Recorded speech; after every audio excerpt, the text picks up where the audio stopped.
Los mexicanos nos preparamos para elegir a 3.406 funcionarios en todo el país.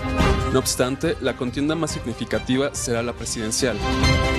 Tenemos 4 candidatos, pero el 20% de los votantes aún están indecisos y quizás decidan no participar. Los más participativos, de acuerdo al INE, son las personas entre los 60 y 70 años. Los menos participativos son los jóvenes entre 20 y 29 años. Y no es para menos, desde pequeños han presenciado la corrupción gubernamental.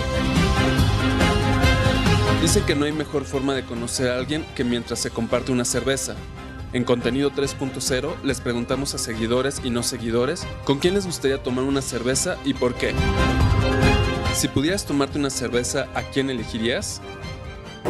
Yo creo que a Ricardo Anaya, porque pienso que es una persona que me pueda oír y podamos establecer una buena comunicación.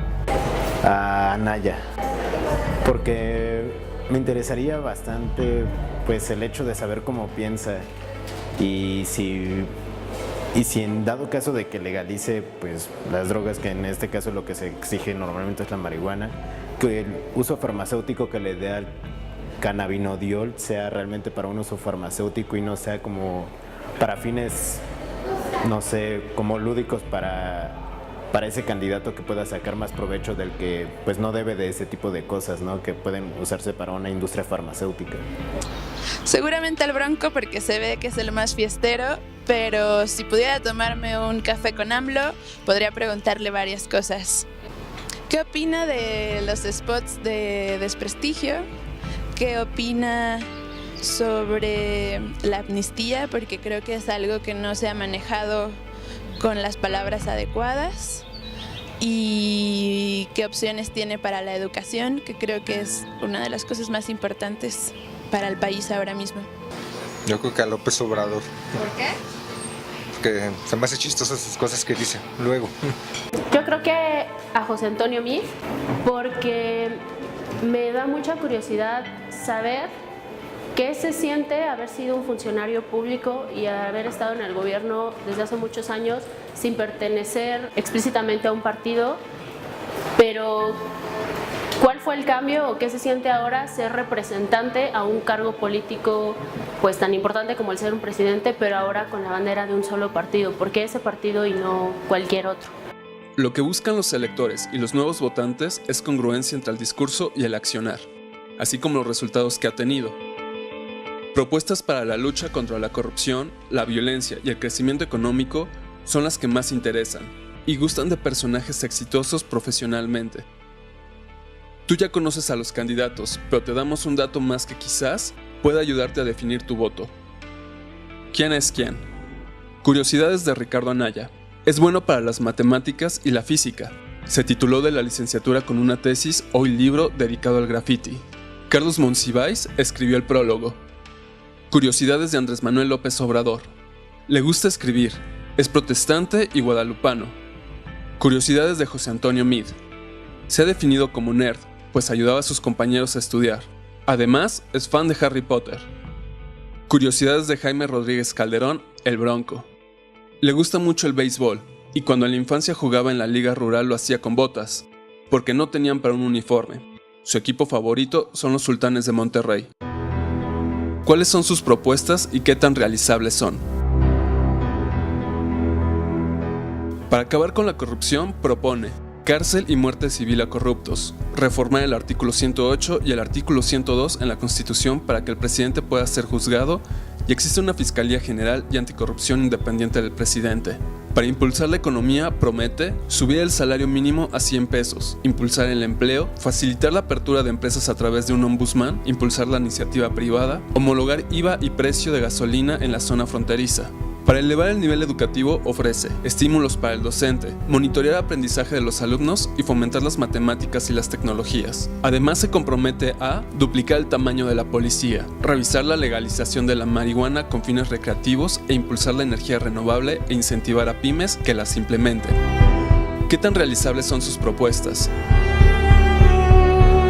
La propuesta de Ricardo Anaya sobre la homologación del IVA y combustibles en la frontera es una propuesta que ayuda mucho porque genera un aumento de la competitividad en el caso de la economía mexicana y ayuda a una mejor integración económica entre México y Estados Unidos. La Fiscalía General, si bien la propuesta se considera como una propuesta acertada, la poca confiabilidad en el planteamiento se debe a cómo Ricardo Anaya votó el Sistema Nacional Anticorrupción cuando fue diputado federal, y sus maniobras y sus planteamientos fueron inconsistentes hacia la búsqueda de esta Fiscalía General que fuera autónoma. La postura de Ricardo Anaya sobre la legalización de la marihuana es inconsistente y es poco seria porque solamente hace alusión al uso de la marihuana en términos de la recreación, pero no hace un verdadero planteamiento en torno al tratamiento de las causas y de digamos, la atención al problema de salud pública y eso. Además, de acuerdo con la consultora Integralia, duplicar el tamaño de la policía tiene una alta factibilidad. Para acabar con la corrupción, propone reducir legisladores y diputados plurinominales, eliminar fuero, disminuir salarios, revocación del mandato, ciudadanos vigilando los contratos de obra y consulta ciudadana. Para impulsar la economía promete crecerla al 4% anual, impulsar el mercado interno, salario mínimo del doble, reducir el IVA y el ISR al 8 y 20% en la frontera, créditos a palabra, incentivar empresas no contaminantes. Para elevar el nivel educativo ofrece educación gratuita desde el preescolar hasta la universidad y eliminar el examen de admisión en universidades. Además se compromete a impulsar el deporte, apoyar a personas con discapacidad, pensión al doble para adultos mayores y cobertura de internet en todo el país. ¿Qué tan realizables son sus propuestas? Los planteamientos que Andrés Manuel López Obrador propone y que se consideran como atinados puede ser la garantía de un acceso universal a la educación pública. Sin embargo, este acceso universal a la educación no debe ser ilimitado, debe tener unas reglas para incentivar la propia productividad del estudiante. La amnistía es una cosa seria, muy compleja de entender, pero tiene que ver con restituir el tejido social. Si bien es cierto que es un mal mensaje realizar acuerdos con delincuentes, por otro lado sí es de pensarse cómo le hacemos para rescatar a nuestros jóvenes de este contexto que los tiene en un clima de inseguridad y delincuencia organizada. Los mecanismos de participación directa, como los que propone Andrés Manuel López Obrador de consulta ciudadana, hay que tener cuidado con ellos porque son mecanismos que, si bien amplían la participación, al mismo tiempo se convierten en mecanismos que pueden sesgar, que pueden inducir y que pueden crear legitimidad hacia decisiones unilaterales e impopulares. Yo lo que creo que hay que ir avanzando gradualmente, y si el gobernante tiene que tomar decisiones, por muy duras que sean, él tiene que asumir el costo. Además, de acuerdo con la consultora Integralia, incrementar el salario mínimo al doble en la franja fronteriza tiene una factibilidad media. Para acabar con la corrupción, propone eliminar fuero, auditar y certificar declaraciones de funcionarios, recuperar el dinero robado por los corruptos y devolvérselo a la sociedad. Para impulsar la economía promete captar inversiones por 550,000 millones de pesos, invertir en infraestructura incluyendo un segundo piso hacia el lugar donde se establecerá el nuevo aeropuerto. Para elevar el nivel educativo ofrece pasar de 25,000 a 100,000 escuelas de tiempo completo, cobertura universal de preparatoria, becas, aumentar salarios de profesores y deducibilidad de todas las colegiaturas. Además se compromete a apoyar a emprendedores, construir más hospitales y garantizar medicinas y atención al 100%, seguridad social para trabajadoras del hogar y créditos a palabra. ¿Qué tan realizables son sus propuestas? La captación de inversiones, creo que su trayectoria da para tener confianza en que él pudiera traer mayor inversión al país. Y además él propone el gasto en infraestructura, que es muy necesario para desarrollar una economía que a largo plazo tenga una mejor condición para todos los mexicanos. Respecto a vigilar y certificar los ingresos de los mexicanos, sobre todo de los políticos, para saber si sus ingresos corresponden a su trabajo, me parece una medida acertada, pero preocupante, porque el candidato Mid fue secretario de Hacienda 2 veces y seguramente él tiene información privilegiada que los demás candidatos y ciudadanos no tenemos, y eso se puede prestar a una manipulación de ese tipo de información y quizás llegar hasta el punto de crear un terrorismo fiscal. Respecto a la propuesta de José Antonio Meade de la cobertura de preparatorias, me parece un poco incongruente, ya que él pudo, como secretario de Hacienda, destinar esos recursos en el gobierno actual y en el que participó con el presidente Felipe Calderón. Además, de acuerdo con la consultora Integralia, triplicar el presupuesto destinado a emprendedores tiene una alta factibilidad. Para acabar con la corrupción, propone acabar con la partidocracia, los plurinominales y el financiamiento a los partidos, eliminar las delegaciones federales. Para impulsar la economía, promete facilitar el pago de impuestos y simplificar trámites y obtención de créditos, reducción de secretarías y disminuir IVA al 10% y el ISR al 25%. Para elevar el nivel educativo, ofrece ampliar y tecnificar la educación, prepas gratuitas y militarizadas, financiamiento para el transporte de los alumnos. Además, se compromete a quitar programas asistencialistas, eliminar el salario mínimo y mocharle la mano a ladrones, pena de muerte a violadores y asesinos, y azotes para los delincuentes.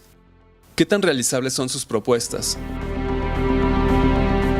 A mí me parece que sí hace falta una reducción de la burocracia, sí falta revisar los programas sociales e incluso la desaparición de la Secretaría de Desarrollo Social en determinado contexto parece un asunto que debemos discutir y meditar de manera seria, porque me parece realmente interesante la propuesta. Terminar con los partidos políticos me parece algo sumamente equivocado, porque los partidos políticos tienen su razón de ser. Un partido político tiene la posibilidad de que podamos ver y entender las relaciones que hay entre los que están militando en este partido, es decir, los intereses que persiguen, con qué empresarios se asocian o qué relaciones con otros grupos de interés tienen. En el caso de las candidaturas ciudadanas, me parece que esto se vuelve opaco. La posición más controvertida y criticada del Bronco ha sido este planteamiento de mochar la mano a los políticos corruptos. No hay que claudicar en la búsqueda de construir conciencia, de desarrollar esquemas de convivencia pacífica. Además, de acuerdo con la consultora Integralia, eliminar el salario mínimo tiene una baja factibilidad. ¿Qué le pedirías al candidato ganador? Bueno, de llegar a ganar la elección, yo le pediría a Pepe Meade que combata el tema de la pobreza y el tema de la corrupción. Son grandes problemas que tiene el país y que se atiendan de la mejor forma lo más pronto posible. Yo únicamente le pido que cumpla todo lo que está diciendo, porque realmente es una persona capaz, creo que es una persona con muy buenas propuestas y que tiene un interés por que haga crecer este país, pero quiero que ese interés sea genuino, que no vea por él mismo. Yo solamente le quiero pedir eso. Pues le pediría al Bronco que llegara a Guerrero, que nos ayudara con la violencia y que mochara manos, como él dice, para poder resolver este problema que ha quejado tanto a mi estado. Lo que le pediría para mi estado es que deje de estar olvidado en el espacio. Durango es un estado de 1.700.000 habitantes, pero es el quinto estado más grande de la República. Tenemos casi una densidad poblacional de 10 habitantes por kilómetro cuadrado y tenemos muchísimos talentos como seres humanos, tenemos muchísimas riquezas naturales. Sin embargo, es un estado que no pinta a nivel nacional. De acuerdo con estudios del Centro de Opinión Pública de la Universidad del Valle de México, existe una gran desconfianza entre lo prometido por los candidatos y lo que realmente cumplirán. De hecho, 62% de los jóvenes considera que solo se cumplirá entre el 30 y 50% de lo prometido. Vota. Esperamos que tras este recorrido tengas más claro por quién votar, pero lo más importante es que lo hagas. Que no se te olvide, vota el 1 de julio. Gracias. Bueno, quiero invitar a todos los mexicanos que este 1 de julio por favor salgan a votar, porque luego nos andamos diciendo que solamente unos cuantos deciden el destino de este país, pero la oportunidad es para todos y entonces este 1 de julio por favor acudan a votar. Este 1 de julio a todos los ciudadanos los invitamos a que salgan a votar por quien quieran, ejerzan su derecho constitucional para que elijamos al próximo presidente de la República. Les quiero invitar a todas las personas, a todos los mexicanos a que salgan a votar este 1 de julio. No olvidemos, así como es nuestro derecho, también es nuestra obligación como ciudadanos.